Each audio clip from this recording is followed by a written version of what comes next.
What I really need you out for is for August 11th and for the caucuses here. And I just want to lay it very clearly on the line. I can win this race. I will win it on your backs and on your effort. And without that, I won't get it done. It's just real clear and it's real simple on this. Iowa's the winnowing grounds. You're the ones that really narrow the field for president. There'll probably be a couple of candidates that come through Iowa that make it on into the rest of the rounds. It's going to be a very front-loaded primary season. So when Iowa hits, and then New Hampshire and South Carolina, and then after that, on February 5th, or even before February 5th, there'll be 28 states that will vote on that February 5th time period, 28 states. And amongst it, California and Florida and Texas and New York and Illinois. It'll probably take $100 million to advertise for 2 weeks in front of February 5th, just to advertise in those states. So nobody's going to have that kind of money. So it's going to be all that much more important how they come through that front three set of races. And you're the ones that are going to pick that. And it's going to be key that you get out and you turn out and you show up and lift me on up and move me forward. And I'm standing on your values. That's why I'm in this. That's what I believe in, and that's what I believe in for America. And as I said to you at the outset, I think if you get these basics right, then you can move forward and do a lot more. If you get the basics wrong, you just can't do much more. And it goes on very practical issues, like the war on terrorism. We will win this war in Iraq if we don't lose the will to win. And we can't afford to lose the will to win. And if we lose in Iraq, do you think for a minute that they're going to just stop then? And they're just going to say, okay, I guess, we want Iraq, we're going to leave you guys alone now. Do you think that's what's going to happen? Is that what happened prior to 9/11? I chaired the Middle East Subcommittee for a period of 6 years when we were getting hit prior to responding after 9/11. The World Trade Center got hit before 9/11, USS Cole, 2 embassies in Africa, Khobar Towers, hit. And what did we do in response? Not much. A feckless response. And so what did they do? Did they just say, well, okay, we've kind of got the Americans healed, we're not going to do anything more? They kept coming. We're in a long-term fight against Islamic fascism. It's not everybody that's a Muslim. It's not even a majority, but it is a dedicated group. And they're after 2 things. They want to drive us out of the Middle East and establish an Islamic caliphate then in the region. And that's where you'd have an Islamic dictator that is over both the religion and the government. So that's what happened. If you don't trust me on that, go on the websites that they have and look at them there and see what they're after. We have to win this war. We have to stay in it. We have to have the will to win it, and we can do it. But to do it, you got to get your basics right again. You got to rebuild the family structure. We've got to renew the culture to stand for what's good and against what's evil. You have to rebuild your fundamental institutions. We've got now in this country 36% of our children born out of wedlock. The number is 63% in Washington, D.C. 63%. You can raise a good child in a single-parent setting, but it gets tough, real tough. And your numbers move against you, and your social maladies move up in that setting. And my wife and I know we're raising 5 kids. Just had our oldest graduate from K-State. So I'm glad to have her kind of moving on forward into society. Also, I think it's kind of a silly debate, if I could, for a minute, about whether it takes a family or a village to raise a child. Trying to raise 5 kids, we will take every responsible adult we can get around our kids. So if any of you want to move to Kansas and help us out, we accept. We'll take that. But it does take people in it, and it takes families. We need to encourage the creation of families. I was talking with some welfare moms last night on the phone and talking with them about what the government does in discouraging marriage. And you know, we will cut welfare benefits up to 88% if they get married. We'll cut them up to 88%. We need to encourage the formation of families, not destroy it.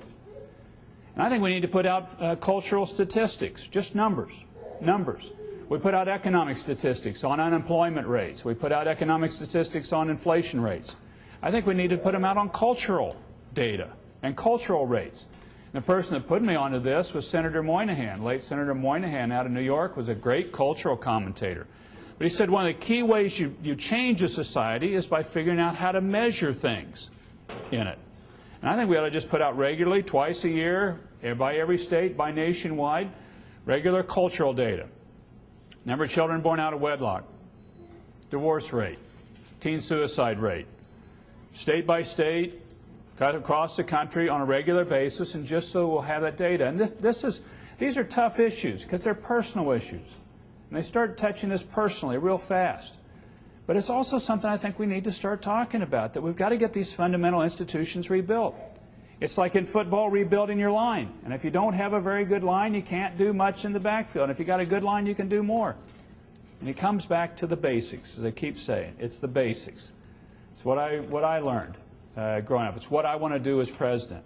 And also, I want to be the president that appoints the justice to overturn Roe versus Wade. And we can get it done. We can get it done. We are one justice away from doing that. And I might add, there is not in the Constitution a fundamental right to an abortion. That's what the courts have interpreted, but that's not in the Constitution. And scholars on the left and right agree on that. And what's striking to me is that they can't find a constitutional right to life in the Constitution. Even though, there's this old phrase that keeps rolling around in my head that we hold these truths to be self-evident, that all men are created equal, that they're endowed by the Creator with certain inalienable rights, that amongst these are life. Now, I hear it there, but you can't find it in the Constitution, you can't find it in our laws. Of course it's there. We believe in life. We need to celebrate it. And we also, and this is my final point, my final point on it is that we need to celebrate faith in America. Faith is a good thing. It's not a bad thing. It's something we should embrace and bring into the public square. You can't understand America without understanding faith. I think Dave shows that in his presentation. The motto of our land is, "In God we trust." It was founded by people of faith. My state was founded by people of faith. Abolitionists were people of faith coming to end the slave trade. And they came there because they felt the chains of somebody else. And as long as those chains were on, they felt them rubbing against their skin too, and they weren't willing to live like that. And they wanted to fight it. And they believed in the fight. Do we believe in the same fight? Are we willing to stand up for life? I've got a little girl I met 7.5 years ago. Her name is Jen Yi Dan. Met her in Shantou City, China. She'd been dropped off in an orphanage. Her natural mother had carved a little oval on her abdomen, I think in some hope in a future year that they might run into each other somehow, some way down the road. Apparently her mother had been willing to fight through a system that was really pushing her to abort this child. And if you know anything about the China one-child policy, they push very aggressively, even to the point of destroying property, forcing abortions, cutting off any sort of economic livelihood you have. But somehow, this woman in China fought through that system, had this child, and dropped her off at an orphanage. I met her 7.5 years ago. With any luck, in a couple nights, I'll get home, and her name now is Jenna Joy Brownback, and I'll get to give her a kiss goodnight. Somebody fought for her. And because somebody fought for her, I get to kiss a 9-year-old girl goodnight. I pray often for her mother, thanking her for what she did in that fight. Isn't it worth the fight for us to fight for these things? Even if we save just one, isn't it worth it? Join me in this fight. Don't let people tell you who you have to vote for because this is the only person that can win in the fall or that. We win on our principles. We have won since 1980 on our principles. We put together a center-right coalition on our principles. And people vote for us when we deliver on our principles. In 2006, they fired the Republicans. I don't think they hired the Democrats. I think they fired us as we walked away from our principles. I believe in these principles. These principles will win. We will win if we stick with our principles. We will lose if we don't. And don't let people talk you out of it. And help me get this done.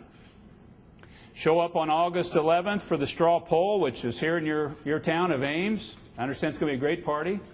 There'll be a lot of people out. Cast your vote for me. Then show up on a cold winter night for the caucuses. Send me on through the process. And I can guarantee you that I'm not going to walk away from these principles. I've been working on them. I've been fighting for them since 1994 in the Congress. I want to deliver on them as President of the United States because I want another American century. And I think it's these principles that were founded upon this country that carry us forward, that give us another American century. I believe in America. I believe in American exceptionalism, that it's a special place. And I want to carry that on forward. Thanks so much for being out. We've got to run on to the next stop, but I did really appreciate you coming out on such a difficult day in many respects. And I need your help, I need your prayers, I need your support. Thanks. God bless you all. I appreciate you. Thank you.